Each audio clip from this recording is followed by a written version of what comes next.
Bapa di surga, terima kasih.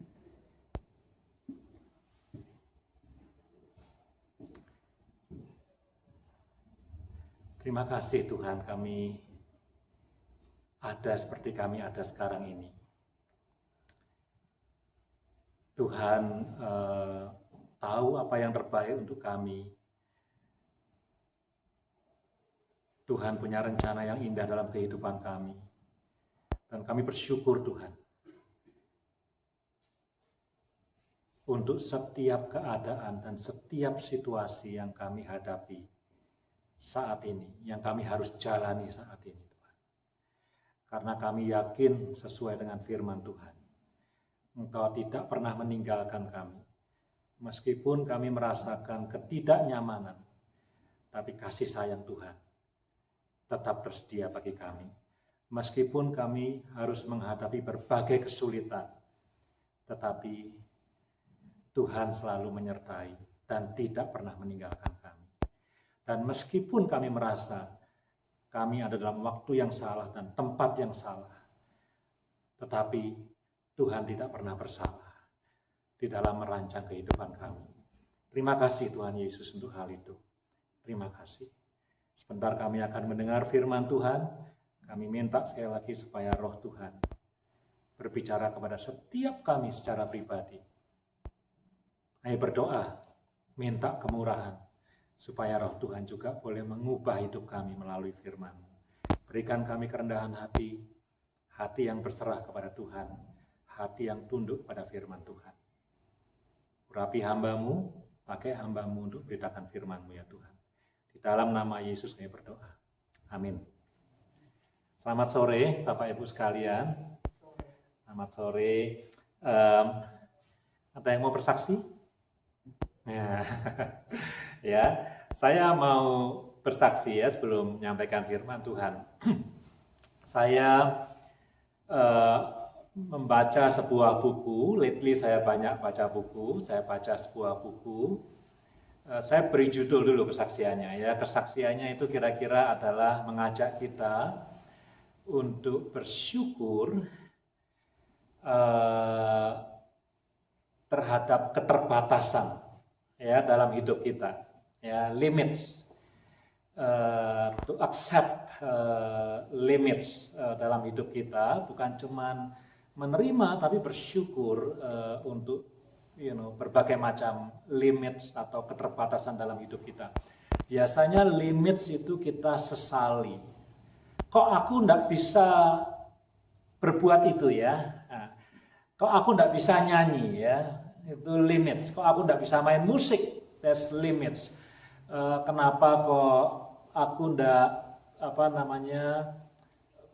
punya bahasa Inggris yang bagus sehingga aku very limited in finding jobs misalnya gitu ya. Jadi limits itu biasanya sesuatu yang we don't want limits. We want to be unlimited gitu ya. Dan banyak gereja, ya saya tidak menyalahkan gereja, banyak gereja yang mengatakan di dalam Tuhan, gitu ya, karena Tuhan tidak terbatas, kita juga tidak terbatas, gitu. Again, those kind of message is not negative, is good. Saya bilang it's okay untuk memberitakan message bahwa karena kita punya Tuhan yang tidak terbatas, jadi jangan pernah menyerah, gitu ya. Everything atau is possible di dalam Tuhan, which is good. Tapi hari ini kesaksian saya adalah bagaimana kita bisa menerima dan mengucap syukur untuk satu limit. Nah, dalam buku yang saya baca, ini ada kisah. Ya, kisahnya ini parable. Parable means it's not a true story, gitu ya. Dan menurut saya, saya mungkin terlalu kritikal orangnya. Parable-nya juga tidak pas-pas amat. Tapi anyway, saya cerita apa yang saya baca. Ya, ada satu orang, ya. Buku itu identify as a man, ya, karena pakai he instead of she. Tapi ini untuk semua orang, ya. So pada suatu kali, tentu orang ini seperti kebanyakan dari kita punya dream, ya.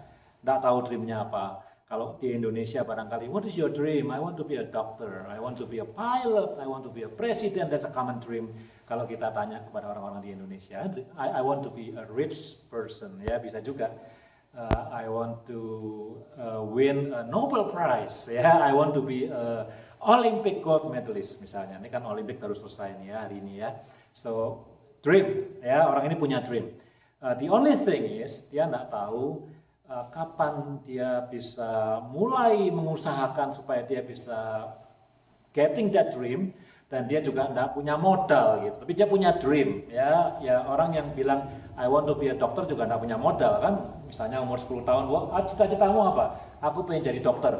Modalnya apa? Ya modalnya mungkin orang tuanya kalau punya uang bisa ngirim dia ke university. So anyway, so one day dia mimpi ya, entah mimpi entah ketemu Tuhan atau bagaimana.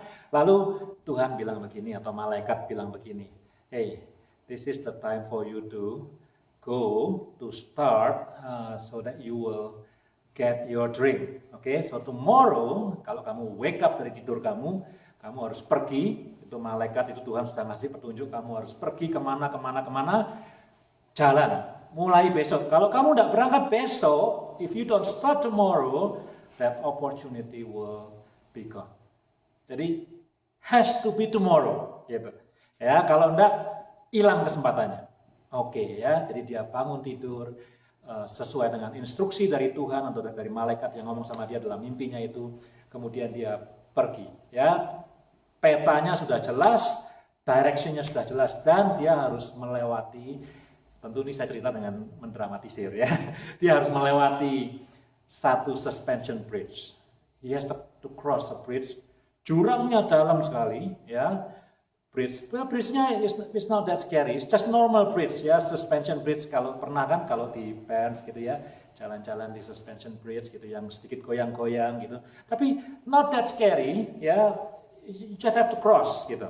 Dan ketika dia cross, jembatan panjang, jurangnya dalam, dia lihat ada orang di seberang sana juga sedang datang ke nyebrang berlawanan arah. Ya, ini belum khotbah, nih kesaksian aja. Ya, datang orang. Lalu orangnya ketemu sama dia, it's okay, jembatannya cukup lebar untuk mereka berdua. Orangnya bilang, orangnya ini bawa tali.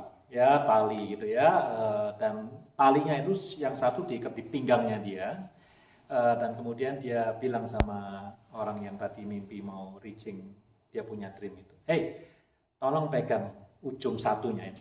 Dia nggak bilang apa-apa, pokoknya pegang ujung ini, pegang kuat-kuat, ya, kalau perlu diikat gitu ya, pegang kuat-kuat. Dan orang ini nurut saja. Tali yang satunya itu dipegang kuat-kuat di tangannya gitu ya, supaya kenceng gitu. Dia nggak tahu maksudnya apa. Oke, sudah ya. Lalu orang yang tadi di pinggangnya ada talinya itu out of the blue lompat dari jembatannya itu. Waduh ya. Nah ini saya bilang ini nggak, parabelnya agak nggak make sense gitu ya. Anyway, it's okay. Terus dia lompat gitu ya. Tentu dia disuruh kencang-kencang kan, dia tahan gitu kan. Terus ya tentu kemudian conversation, kamu tuh ngapain gitu ya, pokoknya apa namanya, what are you doing, apa kamu nih orang gila dan segala macam, kok kamu lompat begini gitu ya. Dia nggak jawab yang di bawah itu. Terus orang ini yang megangin ini, story-nya kan nggak make sense, kok dia bisa kuat sekali megangin gitu kan. Kan bayangannya sama beratnya harusnya udah lepas atau dia ikut terjun ke jurang itu, tapi ini bayangkan aja dia megangin terus gitu. Nah, kemudian kamu harus naik ke atas, harus berusaha naik ke atas. Karena apa? Karena dia waktu itu ingat, aku harus reaching my dream. Kalau aku tidak sampai ke tempat itu dengan waktu yang dibutuhkan itu, dan aku akan kehilangan kesempatan untuk dapat dreamku itu. Dan kamu ini sudah delay, kamu delaying my time, kamu taking my time. Tapi orang itu bilang, enggak, aku enggak mau naik ke atas. Ya, enggak jelas kenapa dia lompat. Whatever itu buku yang saya baca. Ya, kamu harus naik gitu. Kalau enggak aku lepasin nih. Orang yang di bawah bilang, kalau kamu lepasin aku, you kill me. Wah, gitu ya. Wah, yang di atas mikir-mikir juga ya. Wah, kalau aku lepasin, I kill him. Ya, dia mikir. Dia berusaha, membujuk, persuade orang yang di bawah itu. Go up, pakai kekuatanmu, aku akan tarik juga. Dia bilang, nggak mau. Kalau tidak mau diancam lagi, aku lepasin kamu. Yang di bawah juga ngancam. Kalau kamu lepasin, you kill me. Gitu ya. Ya, jadi yang di bawah somehow bilang, you are responsible. Kamu bertanggung jawab untuk kehidupanku. Kalau kamu lepasin, aku mati. Lalu yang di atas, at the end, dia bilang tegas. Ini satu keputusan yang penting dalam hidupnya. Terus dia bilang sama orang yang di bawah, aku tidak mau responsible for what you did, for the action that you did. Aku tidak mau. You have to be responsible. Kamu yang jumping from the bridge, kamu mesti responsible for your own life. Aku tidak responsible dengan hidupmu gitu loh. Ya, jadi kalau kamu tidak berusaha naik, aku tungguin ya 5 menit. Kamu tidak berusaha naik, aku akan lepaskan tali. Ceritanya gitu ya. That's the end of the story. Endingnya gitu aja. Pokoknya sampai dia memutuskan ngomong sama orang yang di bawah. Kok enak aja ya, kamu you did an action, then you put the responsibility on me, that is not right. So dia bilang, aku tungguin 5 menit, kalau kamu tidak mau naik juga, aku lepasin talinya. Tapi that's the end of the story. Saya semalam sebelum tidur, saya cerita ke Elliot sama Kiefer. Wah, mereka excited. Endingnya apa? Dilepas nggak? Nggak ada di buku itu. Endingnya ya, sudah decision ya. Saudara, buku itu cerita ya, the beauty of limit ya. Tentu saya bilang saya nggak make sense gitu the parable itu, tapi dia bilang at the end you know your limit gitu ya, dan you have to accept it. Kamu nggak bisa mau semuanya, mau responsible untuk menyelamatkan orang itu nggak mau ditolong dalam hal ini. Karena kalau dia terus-menerus megangin tali itu, let's say ini fiction, the story is a fiction, a fictive ya, dia kuat megangin terus, then what happen? Dia nggak akan mencapai impiannya, dream yang dia mau capai itu. So at the end you have to accept, you have a limit, you cannot be responsible for everything, then you have to continue and move on to reach your dream. Nah, saya pikir-pikir, dan kemudian tentu itu hanya sepenggal parable ya. Di situ ada banyak, dia bilang misalnya limit orang itu beda-beda sesuai dengan seasonnya ya. Misalnya kalau sekarang saya bukan atlet, tapi misalnya ada seorang atlet yang dulu juara dunia bisa lari 10 detik dalam 100 meter gitu ya, sprinter. Sekarang umurnya 60 tahun misalnya, disuruh lari 100 meter, bisa enggak 10 detik? Ya enggak bisa ya. Limit itu salah satu yang menentukan ya sistem dari kehidupan kita itu seperti apa. Tapi anyway, cerita itu mengatakan kesimpulannya lah ya, bukan ceritanya tapi moral story-nya. Limit yang Tuhan kasih dalam kehidupan kita itu menolong kita untuk fokus kepada panggilan Tuhan, kepada tujuan yang kita bisa capai. Kalau ada satu orang yang nyanyi bisa misalnya ya, apalagi khotbah bisa, ya apalagi benerin mobil rusak juga bisa, gitu. Terus semuanya bisa, unlimited, semua yang dia kerjain bisa. Maybe kalau bisa semuanya, mungkin dia tidak mencapai the goal or the purpose or the calling of his life. Jadi ketika kita tidak bisa ini, kita tidak bisa itu, apa yang kita inginkan tidak tercapai.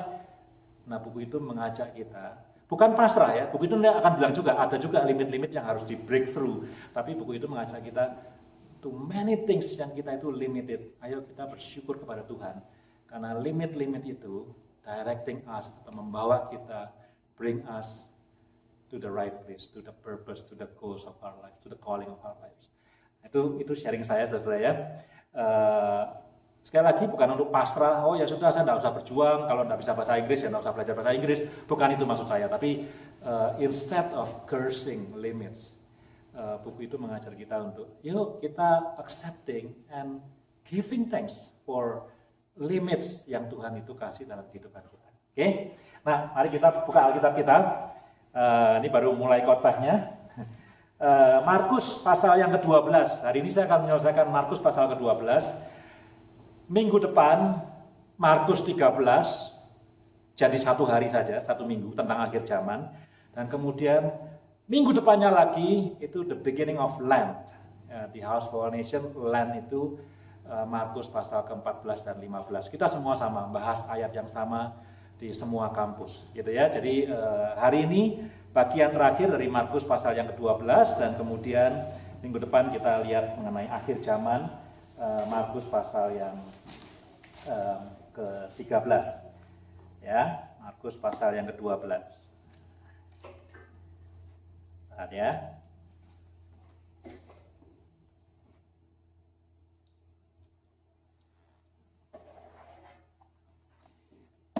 Semangat ya. Semangat. Ayat 38. Dalam pengajarannya Yesus berkata,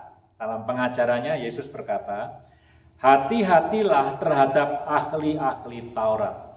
Nah, tapi jangan berhenti di situ ayatnya ya. Nanti saya cerita ya kenapa jangan berhenti di situ. Hati-hatilah terhadap ahli Taurat yang ada yangnya ya, yang suka berjalan-jalan memakai jubah panjang dan suka menerima penghormatan di pasar, ya di pasar, yang suka duduk di tempat terdepan di rumah ibadat dan di tempat terhormat dalam perjamuan. Ya, hati-hati sama orang seperti ini. Belum selesai tapi. Saya pikir siapa? Ya. Yang menelan rumah janda-janda sedang mereka mengelabui mata orang dengan doa yang panjang-panjang. Mereka ini pasti akan menerima hukuman yang lebih berat. Nah, kita bahasa Indonesia cukup baik, cukup generous, lebih berat ya. Akan menerima hukuman yang berat sekali, kira-kira begitu ya, yang lebih tepat translationnya.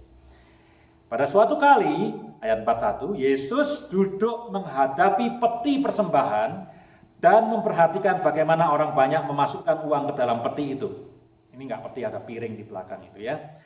Diperhatikan sama Tuhan Yesus ya. Tuhan Yesus di sini enggak duduk di depan, tapi dia duduk di dekat piring itu. Dia memperhatikan bagaimana orang memberikan persembahan. Lalu datanglah seorang janda yang miskin. Atau saya melewati ini ya, satu bagian. Orang banyak memasukkan uang ke dalam peti itu dan banyak orang kaya memberi jumlah yang besar, ya, jumlah yang besar orang kaya.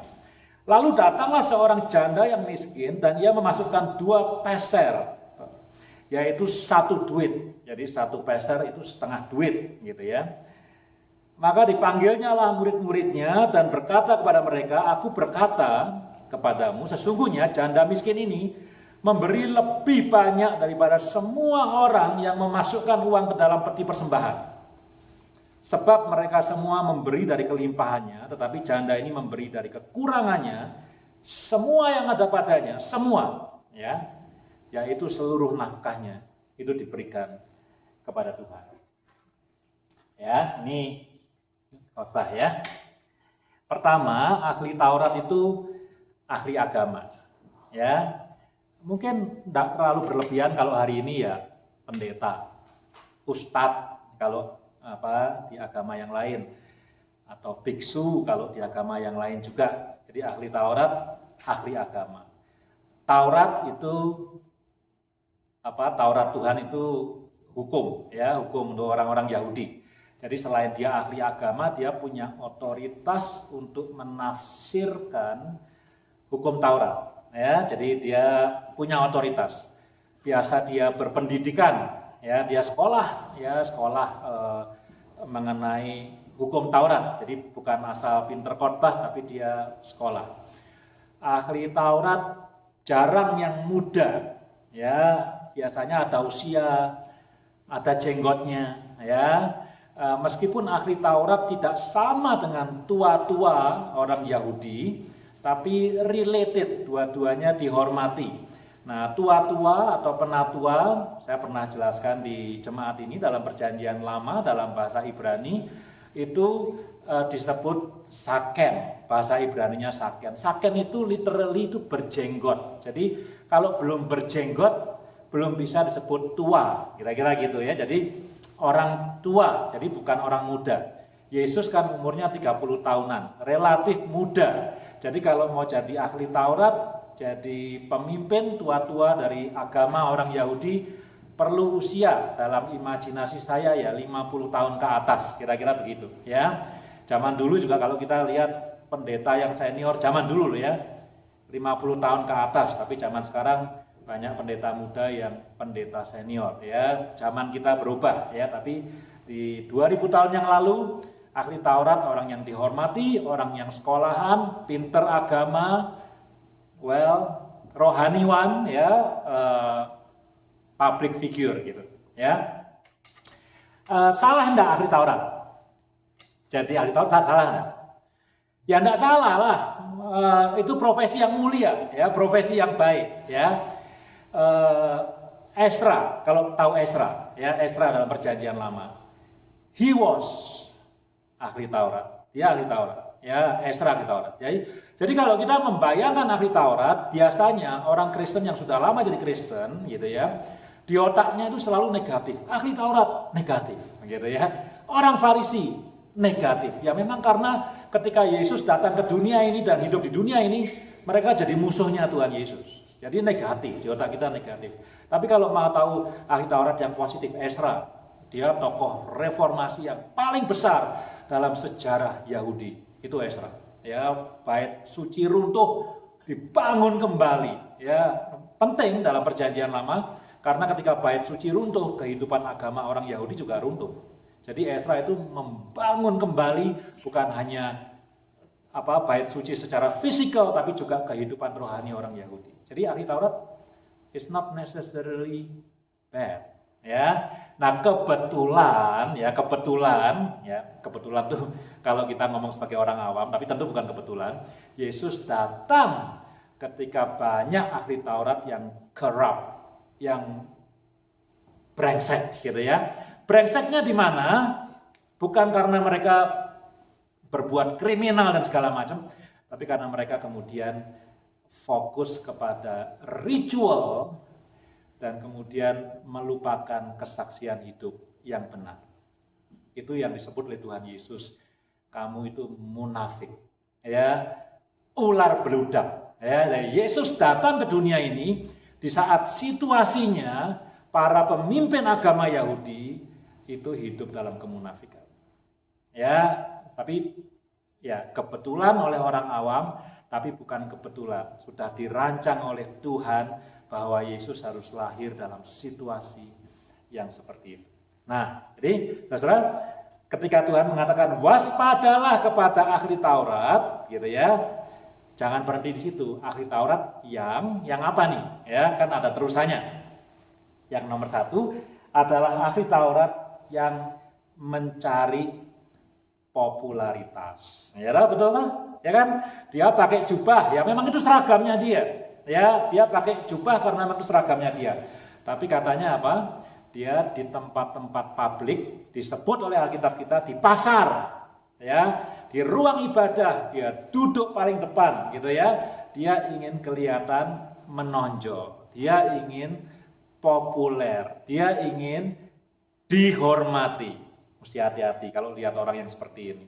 Ya, jadi tentu pada waktu itu Yesus memberi contoh ahli Taurat dengan jubahnya. Pakai jubah salah? Enggak salah, saya pakai jas ya. Apakah kemudian saya mengatakan saya harus lepas nih jasnya, harus pakai kaos oblong yang sobek-sobek, kan enggak juga gitu ya. Pakai jas enggak ada yang salahnya, enggak ada salahnya, enggak ada dosanya barangkali. Tetapi the problem itu adalah popularity. Nah, di dalam buku yang saya baca, yang saya cerita tadi ada perumpamaan itu, buku itu ditulis oleh orang Amerika.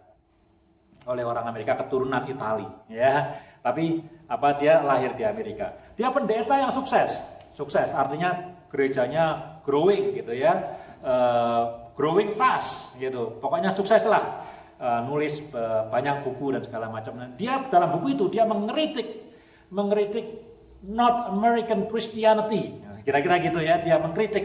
Nah, salah satu yang dia kritik itu adalah North American Christianity atau Western Christianity. Itu nomor 1, itu mencari popularity. Ya, nomor 1, mencari, tentu bukan populer untuk terkenal atau bagaimana gitu ya, tapi pleasing people. Ya, mau nyenangkan orang. Tujuannya apa? Ya supaya aku populer. Kalau aku bikin policy yang tidak populer, jemaatku lari semua nanti. Gerejanya kosong. Kalau aku mengajarkan sesuatu yang tidak populer, if I teach something that is not popular, people of the church will be gone, empty. Ya, itu satu. Dia bilang not American ya. Dia nggak kritik Christianity di Indonesia atau di Afrika atau di South America, but di North America, especially in the US. Ya. Yang kedua, katanya greater is better atau bigger is better. Jadi gereja-gereja di North America, once again, ini menurut dia loh ya, dia ngeritik gerejanya orang Amerika itu selalu menempatkan the size of the church as the mission of the church. Jadi kalau 30 mau 50, sudah 50 mau 100, sudah 100 mau 500, setelah 500 mau 1000, setelah 1000 maunya seterusnya dan seterusnya dan seterusnya. Ya, kata dia loh ya. Saya nggak mengkritik gereja besar ya, tapi itu yang kedua gitu. Yang ketiga, gereja-gereja di North America tidak suka suffering dihindari. Ya, jadi ya kritik tuh kenapa gereja tidak suka suffering dan segala macam gitu. Nah, saudara, itu beberapa ya, dia ada beberapa poin lagi yang dia sampaikan, yang dia kritik contoh-contohnya. Saya tidak baca buku itu untuk menyiapkan khotbah ini, enggak, tapi kebetulan saya baca buku itu dan saya menyiapkan khotbah ini. Tapi ahli Taurat, you are not wrong to be spiritual leaders. You are not wrong to be a pastor. Tidak salah untuk menjadi ahli Taurat, tetapi ketika menempatkan popularity, gitu ya, ingin dihormati, self promoting, gitu, kira-kira begitu ya, sebagai sesuatu yang dijadikan tujuan dalam hidup, then there's a problem. Ada problem di situ. Dan Tuhan bilang mesti hati-hati kalau ketemu orang yang seperti itu. Ya, be careful. Itu pertama. Tapi orang mungkin akan mengatakan, loh, kalau orang ingin dihormati apa salahnya? Ya, make sense juga. Ya, orang mau dihormati apa salahnya? Make sense. Ya, tapi kalau orang hidupnya punya tujuan dan ambisi mencari penghormatan, there's a problem. Nah, problemnya semakin nyata karena ada problem yang kedua. Pertama tadi cari penghormatan di public, right? Ada problem yang kedua, yaitu karena orang Farisi atau ahli Taurat ini, pakainya bahasa ahli Taurat, dia menelan rumah janda-janda. Ini problem yang lebih serius, dan mungkin yang paling serius. Pertama, bahasa yang dipakai itu kayak binatang buas berburu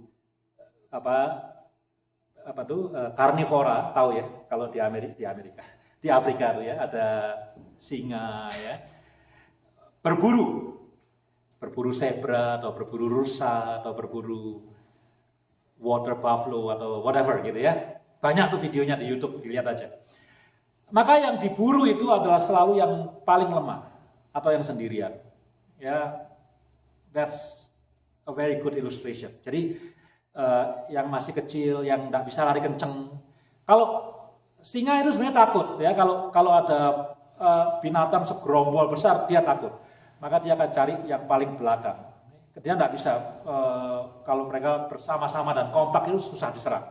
Dia cari yang paling lemah, yang mungkin sudah pincang-pincang, mungkin sudah lolos dari buaya gitu ya. Jadi buaya udah sempat gigit kakinya tapi dia lolos, pincang-pincang, bentar lagi juga akhirnya mati. Nah itu yang dimakan ya. Saudara, janda itu penting ya, penting dalam Alkitab ya. Jadi segmen masyarakat yang penting di dalam masyarakat. Janda itu macam-macam. Ada janda yang masih muda, ada janda yang sudah tua. Tuh, ada janda yang punya anak, ada janda yang tidak punya anak. Ya, penting ya.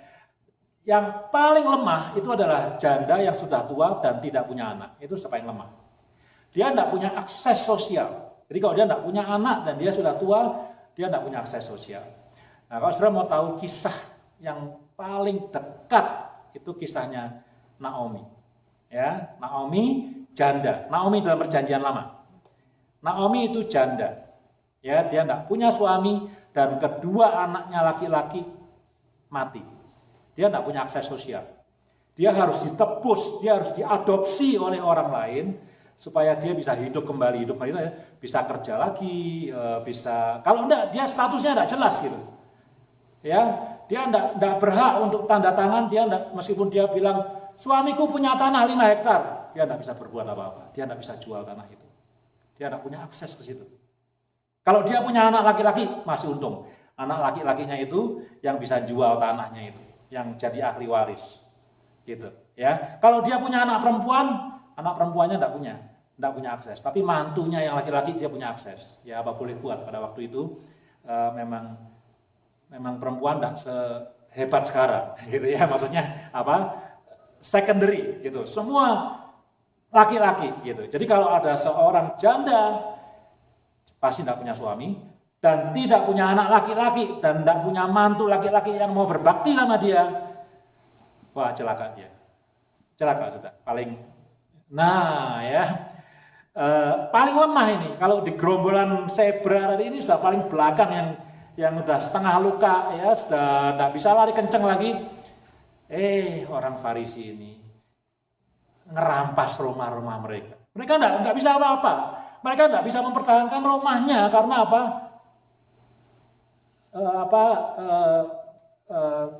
Hukum sosialnya itu not allowing them, tidak bisa apa-apa mereka. Diambilin sama orang Farisi, ya celaka. Ya. Ahli agama ini problem, ini betul-betul problem ini ya. Meskipun si janda-janda itu kan nggak bisa berbuat apa-apa ya, kecuali loh ya ada yang nebus dia, ada yang adopting dia dalam kasusnya Naomi, kemudian dia ditebus oleh Boas, suaminya Ruth gitu ya, sehingga dia bisa hidup kembali gitu. Kalau janda-janda ini tidak punya orang yang mengadopsi dia, yang nebus dia, memang dia tidak punya hak. Tapi celakanya orang-orang Taurat, ahli Taurat ini kok ya tega-teganya. Orang sudah, apa namanya itu, kalau perumpamaan itu apa, kalau peribahasa, jatuh dari tangga, ketiban apa gitu. Hah? Oh, sudah jatuh ketiban tangga. Ya. Sudah lihat orang lemah kayak gini kok ya di abuse juga, diambil juga rumah. Wah ini kejahatan yang serius. Wah mesti waspada ya. Kalau ada orang rohaniwan, statusnya terhormat, nyari penghormatan di tempat publik, di rumah ibadah, di pasar, tapi tingkah lakunya kayak gini, wah you have to be careful. Ya, nah yang ketiga, itu yang kedua ya. Janda yang ketiga. Tadi saya sudah jelaskan ya. Ini dalam catatan saya di dalam note saya membuat tabel bedanya janda sama orang Farisi sama ahli Taurat. Janda perempuan, ahli Taurat laki-laki. Tidak ada ahli Taurat perempuan, nggak ada. Pada waktu itu nggak ada. Sekarang ada pendeta perempuan. Pada waktu itu tidak ada ahli Taurat perempuan. Pasti laki-laki ya. Yang satu tidak punya akses apa-apa. Belum. Si janda itu bilang, suamiku ini dulu punya tanah ini 5 hektar. Dia tidak bisa sign apa-apa, dia tidak bisa jual tanahnya. Nothing, tidak bisa apa-apa ya perbandingan. Sedangkan ahli Taurat dia berkuasa membuat hukum. Kalau dia mau merubah hukum aja dia bisa. Dia punya power itu, ya dia ahli. Dia bisa, jadi hukum Musa itu mungkin tidak dirubah. Tapi ahli Taurat bisa menginterpretasikan dengan cara apapun, menghalalkan segala cara. Wong dia punya authority. Namanya saja ahli Taurat, ahli hukum, right? The teachers of the law. Itu bahasa Inggrisnya ya, teachers of the law. Ya, nah saya bikin kontras. Yang ketiga, ini masih di ayat yang kita baca. Ahli Taurat itu berdoa panjang. Kalau berdoa panjang, boleh enggak berdoa panjang? Boleh aja lah, apa salahnya berdoa panjang? Meskipun Yesus pernah bilang, kalau kamu berdoa jangan bertele-tele seperti ahli Taurat, gitu ya. Seolah-olah kamu tidak percaya dalam doamu. Ya, cukup ngomong Tuhan, saya butuh apa, gitu ya. Tuhan kan dengar, dia kan nggak tuli, ya toh. Kalau permintaannya baik, ya dia siap menolong, ya dia maha kuasa dan seterusnya. Tapi kadang kita merasa, aduh dia nggak dengar nih, Tuhan nggak dengar. Kita ulang-ulang ya doa yang harusnya cuma 1 kalimat enough jadi katakanlah 1 jam. Ya, saya tidak mengatakan doa yang panjang itu salah ya, enggak ya. Doa yang panjang ya bagus juga ya kalau itu building intimacy and relationship between us and God. That's good gitu ya. Tidak ada salahnya doa panjang. Tetapi yang menjadi problem di sini adalah tadi Alkitab kita baca, orang-orang ini, the teachers of the law, berdoa panjang-panjang untuk apa? Alkitab bahasa Indonesia pakai kata mengelabui. Mengelabui itu dari kata apa ya? Dari kata abu-abu. Ya, mengelabui, abu-abu. Bukan abu dari asap itu ya, bukan, tapi dari kata abu-abu. Abu-abu ini foggy ya. Ini ada jendela yang doff, yang tidak tembus pandang, sehingga kita tidak bisa lihat jelas apa yang di luar itu. Ya, tidak bisa melihat jelas. Jadi supaya ahli Taurat ini tidak ketahuan mereka merampas rumahnya janda-janda, cara mengelabuinya bagaimana? Supaya orang tidak melihat.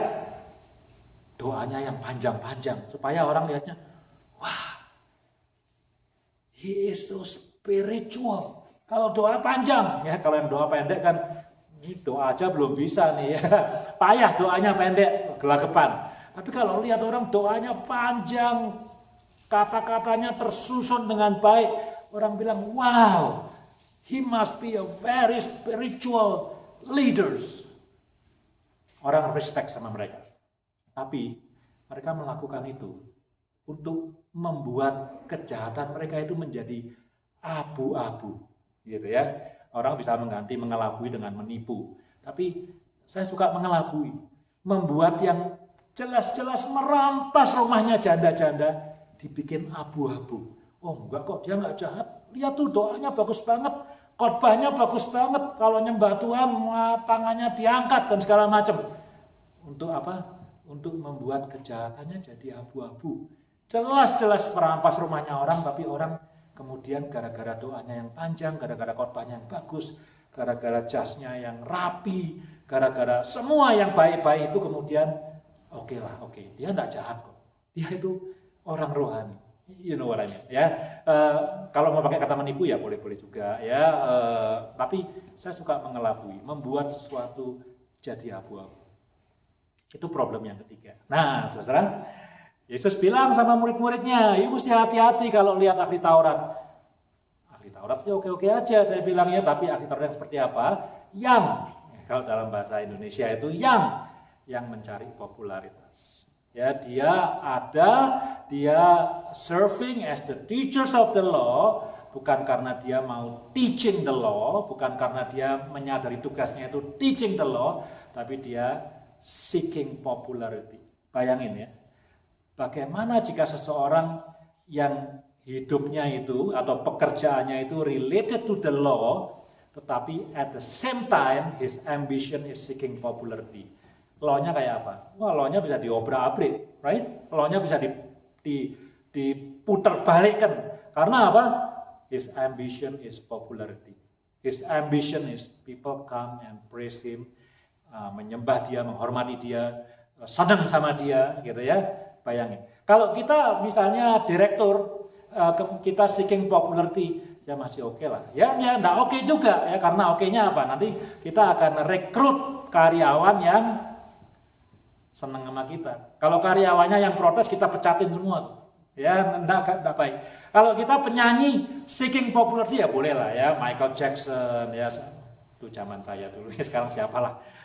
BTS ya namanya juga entertainer, seeking popularity. Tapi kalau the teachers of the law ya, seeking popularity, bayangin lah seperti apa law-nya.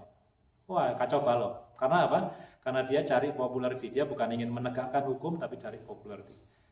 Mesti hati-hati, mesti waspada. Dan yang kedua, mereka merampas rumahnya janda-janda. Wah, keterlaluan. Ya, kalau saya bilang ini bukan evil, bukan single evil, tapi double evil. Ya, kalau mau rampas dong rumahnya si A, si B yang bukan janda, yang ngerti gak? Jadi kalau berantem sama yang sama-sama kuat dong, gentleman dong. Masa ini janda sudah manusia lemah ya, enggak bisa apa-apa, ya, pukul juga. ya kan keterlaluan sekali, ya. Jadi kejahatannya itu luar biasa. Dan yang ketiga yang lebih berbahaya lagi adalah mereka memakai itu ya ritual, itu doa itu ritual keagamaan itu ya, religious ritual untuk covering, untuk membuat kejahatan mereka itu nampak abu-abu. Luar biasa ya. Teachers of the law bisa jahatnya seperti itu. Nah, ceritanya belum selesai saudara ya. Ini menariknya karena kemudian ada perikop berikutnya tentang janda yang memberikan persembahan ya, 2 peser. Peser itu sudah yang paling kecil, mata uang Romawi yang paling kecil gitu ya, setengah duit ya. Dia memberikan 2 itu. Nah, saya tidak mau lama-lama di sini. Pertama-tama kerohanian kita ya, our spirituality is not determined by how much we give. Ya, sudah mesti tahu itu dulu ya. Saya tidak akan pernah mengajarkan bahwa if you give more then kalau kamu memberi lebih daripada orang lain lalu kamu lebih rohani. No, ya. Jangan pernah berpikir seperti itu ya. Jadi spirituality kita tidak ditentukan dengan berapa banyak uang yang kita berikan kepada gereja atau kepada orang miskin atau no ya. Apakah persembahan itu penting? Apakah jumlah yang kita berikan itu penting? Yes, itu penting. Saya tidak bilang itu tidak penting, itu penting. Tapi spiritualitas kita, tingkat kedewasaan rohani kita tidak ditentukan oleh itu. Ada orang yang bisa memberi banyak tapi nothing juga bisa ya. Nah, nomor 2, ada orang yang bilang dari perumpamaan ini, oh ini bicara soal persentase. Soal persentase, ya. Karena Yesus bilang, banyak orang kaya, dia bilang orang kaya ini, Yesus bilang banyak orang kaya yang memberi banyak. Ya. Tapi janda itu memberi 2 dan Yesus bilang dia memberikan semua nafkahnya 100%. Ya, semua yang dia punya dia kasih. Tentu di balik cerita ini itu ada kisah janda dalam 2 raja-raja itu. Dia bilang sama Elia atau Elisa ya, Elia saya rasa. Aku cuma punya tepung, ya. Kalau aku bikin mas dan minyak, ya minyak dan tepungnya aku bikin jadi biskuit. Besok aku makan sama anakku. Setelah itu kami mati. Esok. Tapi saya lupa. Elia atau Elisa bilang bikin, ya. Itu semua itu semua nafkahnya. Setelah itu dia tidak tahu besok makan apa, tidak tahu, dikasih juga kepada Tuhan. Ya, jadi orang bilang oh ini bicara soal persentase. Ya, misalnya orang kaya yang income-nya katakanlah 10.000 per bulan dolar misalnya, ya tidak tahu itu kaya atau enggak ya misalnya. Terus hari ini aku ke gereja, aku lagi spiritnya lagi, moodnya lagi bagus. Aku ambil 1.000. Aku masukkan dalam amplop, tak kasih nih Ali $1.000 buat gereja, ya. Atau even 2.000 dia masih bisa hidup dengan bagus dengan $8.000 sebulan kan, kasih 2.000 ke Ali, bagus ya. Kan berarti kalau 2.000 kan 20%, ya kan? Betul ya, 20% ya dari 10.000 ya. Nah, 20%. Tapi si janda ini memberi 100%. Oh, jadi kalau gitu cerita ini membandingkan soal persentase. Well, ya mungkin ya juga, tapi juga saya ingin mengatakan begini. Kalau ada 2 orang Kristen, yang satu memberikan 30% dari gajinya, yang satu memberikan 20% dari gajinya. Saya tidak pernah mengajarkan bahwa yang memberikan 30% lebih rohani dibandingkan yang memberikan 20%. Saya tidak pernah ngajar itu. Ya, jadi kalau ada yang ngajar itu bukan saya. Apakah persentase itu tidak penting? Enggak juga, penting juga. Tapi saya tidak pernah mengajarkan itu. Jadi saya tidak pernah mengajar bahwa semakin tinggi persentase yang kita berikan kepada Tuhan, kita menjadi orang yang semakin berkenan kepada Tuhan. No. Ya, pemberian itu penting atau enggak, wujudnya penting, tapi yang lebih penting adalah hati kita. Bagaimana sikap hati kita di hadapan Tuhan.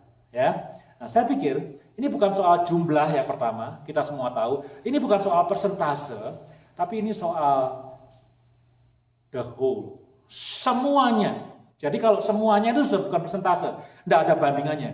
Jadi yang berkenan kepada Tuhan itu adalah ketika kita memberikan semuanya kepada Tuhan. Tidak ada sesuatu yang Tuhan aku mau kasih semua yang aku punya. Rumah tak kasih, ya. Talenta tak kasih. Apalagi rumah pakai Tuhan buat persekutuan doa tiap malam, boleh. Kalau perlu aku sediakan makanan tiap malam buat semua yang datang. Yang datang enggak usah nyuci, enggak usah ngepel, aku yang urus semuanya gitu ya. Cuma satu aja Tuhan yang aku enggak mau kasih. Apalah misalnya, ini nih, kertasnya aku enggak mau kasih. Ini hanya boleh di kantongku saja. Yang lainnya Tuhan mau pakai, silahkan, tapi ini enggak boleh. Ya ini kalau perumpamaan ya. Enggak tahu ini apa, ini kan kertas. Misalnya mobilku ini mobil Ferrari, aku ini sayang banget sama mobil. Kan ada ilustrasi, kadang-kadang lebih sayang daripada sayang sama istrinya kan. Mobilnya dilus-lus, dilap itu. Ya, aku sayang sama mobil ini. Ini enggak boleh dipakai buat pelayanan. Kalau mau pelayanan, pakai minivan itu aja boleh. Tapi ini Ferrari ini punyaku, my personal belonging. I don't want anyone to touch it, including ministry and you God. Kamu juga nggak boleh nyentuh Ferrari ini. Nah, yang lain silahkan. Dompet kasih semuanya. Kartu kredit tak kasih semuanya buat Tuhan, silahkan. Tapi ada satu yang enggak. Nah, janda ini enggak. Semua. Jadi kalau semua sudah ngomong persentase, tapi semua diberikan kepada Tuhan. Nah, ini mengundang pertanyaan yang penting buat kita. Ya, tapi nanti ini belum endingnya.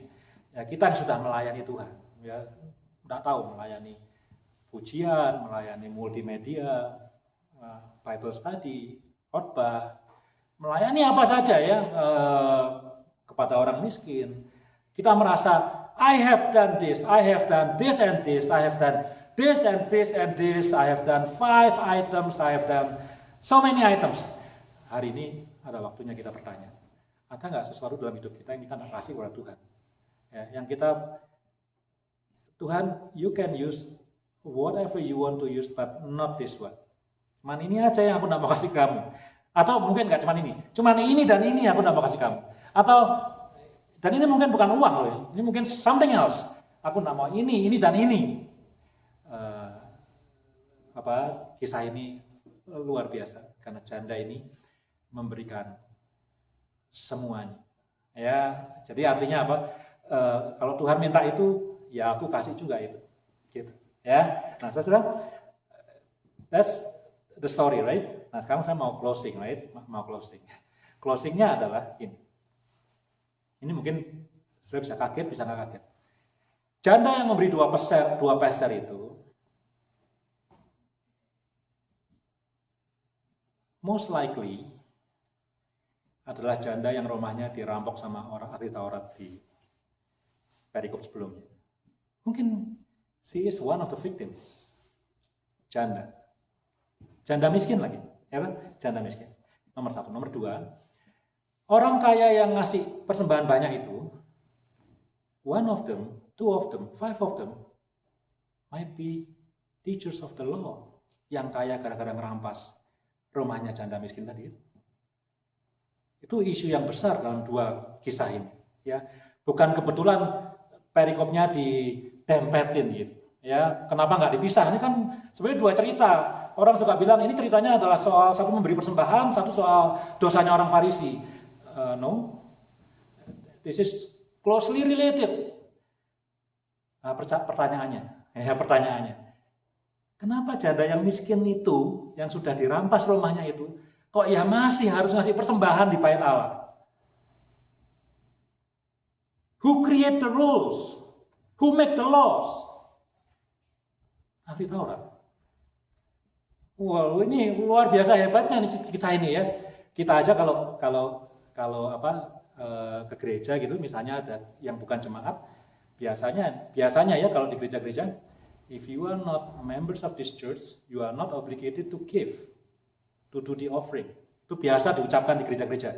Jadi hanya members saja. Kalau kamu cuma pengunjung atau tamu, you are not obligated. Ya, jangan merasa guilty kalau aku enggak ngasih persembahan. No. Ini ada janda. Coba kalau di sini misalnya ada orang miskin pakai pakaian compang-camping, duduk manis di belakang negeri firman Tuhan. Terus dia enggak ngasih persembahan. Kita bilang, wah orang pelit banget tuh. Enggak berbakti sama Tuhan. Pasti enggak kan? We understand. Oh, dia enggak punya uang. Kalau dari pakaiannya aja ketahuan dia enggak punya uang ya. Katakanlah compang-camping, mungkin lapar, mungkin homeless dan segala macam, dan dia mau duduk manis di belakangnya, udah terima kasih gitu ya. Masa dia nggak ngasih persembahan terus kita omal-omalin, kamu pelit dan segala macam, kan enggak. Kita ini punya hati nurani, right? Kita appreciate, kamu mau duduk di gereja, dengarkan firman Tuhan, we appreciate. Tapi bagaimana ini ada janda miskin, rumahnya dirampas, kok ya masih wajib ngasih persembahan di bait suci? Who create the rules and who make the law? Wah ini kalau ngomong gini terus-terus jadi social injustice gitu ya, sesuatu yang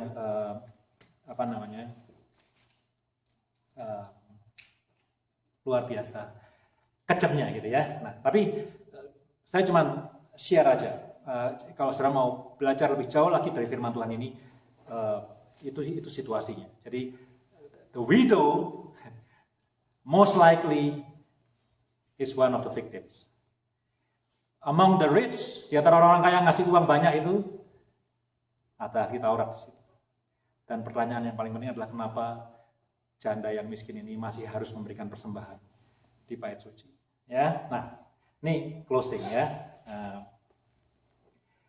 Ada 3 closing ya, 3 closing, cepat, tapi 3 summary, dan kemudian 1 untuk ini ya. Yang pertama, saya cuma ulang sedikit saja. Yang pertama, tadi saya sudah katakan, kita dipanggil untuk memberikan semua. Nanti saya kasih ayatnya. Ayatnya kita khotbahin minggu lalu. Ya, kita tidak dipanggil untuk memberikan 10%, 20%, 30%, 40%, atau 50, atau 60, tapi the whole. Itu yang diberikan oleh janda itu. Ya, loh, apa saya nggak boleh makan nanti malam? Ya boleh makan ya. Tapi kalau saya bilang the whole, itu maksudnya kalau on a particular time Tuhan bilang aku mau minta itu ya, yang kamu sayang itu aku minta. Pertanyaannya, akankah kita berikan kepada Tuhan? Ya, jadi hari ini makan silahkan ya, besok jalan-jalan shopping juga boleh ya, jangan ini berarti Pastor Eri khotbahnya kita nggak boleh pakai uang kita sama sekali, semuanya harus buat Tuhan. No, saya nggak bilang seperti itu. Tapi kalau sampai pada satu kali Tuhan minta satu bagian, minta Ferrari yang kita sayangi itu ya, Ferrari atau whatever mobil yang kita sayang itu, kita kasih. Ya, itu yang pertama. Yang kedua, most important, tadi lihat ya, kisah ini diawali dengan apa? Tuhan Yesus duduk mengamati kotak persembahan. Karena saya mikir, Tuhan Yesusnya kurang kerjaan ya. Ya, kan dia harusnya kalau masuk gereja ya khotbah langsung, tapi enggak. Dia ngamati kotak persembahan. Ya, kita lihat Yesus mikir kalau dia ke gereja pasti orang akan datang kepada dia, minta disembuhkan sakitnya, minta miracles, minta dia khotbah karena dia kalau ngajar itu membuat orang takjub dan segala macam. Tapi kali ini dia duduk di dekat tempat persembahan itu dan dia memperhatikan orang memberikan persembahan. Nah, masih ingat tadi waktu kita baca orang Farisi ya, orang ahli Taurat. Mereka seeking apa? Mereka seeking popularity, right? Sampai mereka itu berbuat jahat, mereka ingin mengelabui, ingin membuat abu-abu. Mereka ingin tetap populer, meskipun mereka itu sudah berbuat salah, tetap ingin populer. Ya, tapi kalau kita lihat 2 kisah ini digabungkan, memberi itu atau kehidupan kita itu, the quality of our lives itu tidak bergantung kepada bagaimana tanggapan orang banyak. Tidak bergantung dengan seberapa banyak kita populer di hadapan orang, tapi di hadapan Tuhan Yesus, itu yang penting. Maka itu Tuhan Yesus ngamati bagaimana orang-orang itu memberi. Ya, jadi kalau saya mau pakai bahasa, lebih baik populer di hadapan Tuhan daripada populer di hadapan orang banyak. Nah, kira-kira begitu ya. Jadi ya tentu kita tidak perlu populer di hadapan Tuhan, kita mesti merendahkan diri di hadapan Tuhan, tapi kalau kita bisa hidup berkenan kepada Tuhan, itu jauh lebih penting daripada kita hidup berkenan kepada manusia. Itu yang kedua. Yang ketiga, ya, kita memberi sisa atau yang pertama, ya, sisa atau yang pertama. Itu juga jadi bagian yang penting, refleksi dari firman Tuhan ini. Ya, seringkali Ya seringkali, mungkin saya juga ya, saya bukan orang yang paling suci. Seringkali kita memberikan yang sisa. Ya sudah enjoy the sweet, tinggal ampasnya lempar ya buat pelayanan ya. Semoga kita semua bertobat. Nah, saudara, nih di ending ya. Kan Tuhan bilang waspadalah, right? Waspadalah kepada ahli Taurat. Nah, saya mengundang kita semua, termasuk saya, mari kita merendahkan diri, mengganti kata ahli Taurat itu dengan nama kita. Waspadalah terhadap Eri, ya. Supaya kita refleksi, supaya firman Tuhan ini juga berbicara kepada kita. Karena kalau kita ngomong soal ahli Taurat, dan kita bilang, oh, this is not about me, this is about someone else. Dan ini tidak terjadi hari ini 2000 years ago. Tapi this is very relevant. Ayo kita waspada, karena kita, ahli Taurat is not bad at all. Mereka posisi yang terhormat. Saya juga bukan orang yang buruk. Saya orang yang baik, ada ibu rumah tangga, istri, suami, staf, pendeta, staf di kantor, barangkali ada pengusaha dan segala macam. You are good people. Good, punya profesi yang baik, punya jabatan yang baik. But even ahli Taurat, dia bisa jatuh ke dalam dosa yang luar biasa kotornya. Ini dosa kotor nih, dosa politik ini. Sudah merampas, merampok, masih mengelabui orang itu sudah. Ini dosa yang saya bilang evilnya udah bukan single, bukan double, mungkin triple. Ya, kita punya potensi. Kalau ahli Taurat aja bisa, kita sangat bisa. Ahli agama, rohaniwan bisa, semua kita bisa. Kita punya potensi. Jadi waspada, kita dipanggil untuk waspada, untuk lihat hidup kita. What is our ambition? Kita ngejar apa dalam hidup ini? Bagaimana kita memberikan hidup kita kepada Tuhan dan segala macam. Kita bisa belajar banyak. Nah, minggu lalu, in relation to Valentine, dan besok itu Family Day ya. Happy Family Day ya. Ya. Kita membahas tentang hukum kasih, right? Tentang hukum kasih. Janda itu melambangkan atau memperlihatkan, minggu lalu kita yang datang minggu lalu kita khotbah soal apa hukum yang paling penting? Yang paling penting adalah mengasihi Tuhan dengan segenap kekuatanmu, dengan segenap hatimu, dengan segenap jiwamu, dengan segenap akal pikiranmu, dan dengan segenap kekuatanmu. Ya. Apa yang nomor 2? Mengasihi sama manusia seperti engkau mengasihi dirimu sendiri. Janda ini menggambarkan bagaimana seseorang yang mengasihi Tuhan dengan segenap hati, segenap jiwa, segenap akal, dan segenap kekuatan. Semua nafkahnya dia kasih, tidak ada yang tersisa lagi. Jadi kasih kepada Tuhan, sudah. Ahli Taurat menggambarkan orang yang gagal mengasihi sesamanya manusia seperti dia mengasihi dirinya sendiri. Yang terjadi adalah dia abusing janda-janda itu untuk memperkaya diri sendiri. Ya, jadi yang satu menggambarkan bagaimana seseorang itu mengasihi Tuhan dengan segenap hati dan seterusnya. Yang satu menggambarkan failure dari mengasihi sesama manusia, bukan cuma gagal mengasihi, malah nindes lagi, ngerampok lagi. Ya, nah, saudara, kembali. Buku yang saya baca itu, ya, Ali udah mikir nih kok lama banget. Buku yang saya baca itu bilangin, salah satu kegagalan dari Christianity in North America itu adalah, ini kebetulan sekali nih baca, padahal ini baca bukan untuk persiapan khotbah. Salah satu kegagalan dari Christianity in America adalah karena Christianity in America itu memisahkan vertical love antara believer dengan Tuhan, dengan horizontal love antara kita dengan sesama kita. Jadi ini kata dia loh ya, bukan saya loh. Saya bukan mengkritik kekristenan di North America, tapi dia bilang orang bisa menjadi Kristen di Amerika, datang ke gereja dengan berapi-api, ya, lompat-lompat memuji Tuhan, dengarkan firman Tuhan setiap Bible study 5 days a week dan seterusnya, memberi persembahan yang banyak kepada gereja, tapi tidak care kepada sesamanya manusia. Bisa terjadi seperti itu. Atau orang bisa hebat seperti Mother Teresa misalnya, nolong banyak orang miskin, tapi tidak pernah berdoa, tidak pernah baca Alkitab, tidak pernah ke gereja, segala macam. Bisa terjadi di North America. Sebetulnya bisa terjadi di mana saja. bukan cuma di Latin Amerika, tapi saya appreciate penulis buku itu mau mengkritik bangsanya sendiri gitu ya. Ini yang terjadi itu seperti ini. Dan tentu dia mengatakan harusnya kalau kita itu mengasihi Tuhan, itu terlihat dari bagaimana kita mengasihi sesama manusia. To make a short conclusion, what will you say about these teachers of the law? Rohaniwan, yang harusnya orang banyak melihat, wow, he is so spiritual vertically. Doanya aja panjang, khotbahnya bagus, jubahnya panjang hitam gitu ya, so spiritual, kayaknya tidak mungkin salah. Kalau menurut penulis buku itu, they are not spiritual at all. Dia sama sekali bukan orang yang spiritual, bukan orang yang rohani, bukan orang yang dewasa di dalam Tuhan. Karena apa? Karena tingkah lakunya kepada sesamanya tidak menggambarkan hal itu. Saudara-saudara, itu kesimpulan dari khotbah ini. Ya, so simple, from that simple story, tapi sangat dalam sekali. Saya ingin mengundang kita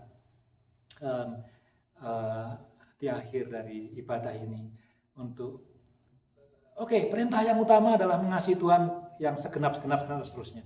Perintah kedua mengasihi sesama manusia. Tapi hari ini saya mau mengajak kita semua, yuk kita connect the two, ya. Kita connect the two supaya my love to my neighbor is the expression of my love to God. Ya, jadi kita tidak cuman, aduh kasihan banget tuh homeless, kasih dia $2 gitu ya. Tapi Tuhan sayang sama dia.